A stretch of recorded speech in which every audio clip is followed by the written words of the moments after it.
ডোমকলে শব্দ দূষণ রোধে এবার কড়া পদক্ষেপ নিল পুলিশ প্রশাসন। অতিরিক্ত শব্দ সৃষ্টি করে এমন অবৈধ বা পরিবর্তিত মডিফাইড সাইলেন্সার লাগানো মোটরসাইকেলের বিরুদ্ধে শুরু হয়েছে বিশেষ অভিযান। শুক্রবার সন্ধ্যায় ডোমকল এসডিও মোড়ে ট্রাফিক পুলিশের অভিযানে একাধিক বাইক আটক করা হয়। ট্রাফিক ওসি রাজি আহমেদের নেতৃত্বে একটি বুলেট মোটরসাইকেল আটক করে তার অবৈধ সাইলেন্সার খুলে ফেলা হয়। পরে গাড়ির মালিককে বাড়ি থেকে আসল কোম্পানি সাইলেন্সার এনে সেটি পুনরায় লাগাতে বলা হয় এবং সেই কাজ সম্পন্ন করা হয়।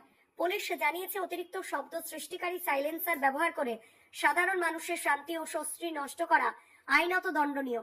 তাই ভবিষ্যতে এ ধরনের অভিযান নিয়মিত চলবে। ডোমকলের সমস্ত বাইক চালকদের জন্য সতর্ক বার্তা, যাদের মোটরসাইকেল অবৈধ বা অতিরিক্ত শব্দ উৎপন্নকারী সাইলেন্সার লাগানো হয়েছে তারা দ্রুত তা খুলে কোম্পানি নির্ধারিত সাইলেন্সার ব্যবহার করুন, অন্যথায় পুলিশের অভিযানে ধরা পড়লে আইনানুগ ব্যবস্থা নেওয়া হবে। শব্দ দূষণ নয়, নিরাপদ ও সচেতন ডোমকল করে তুলুন।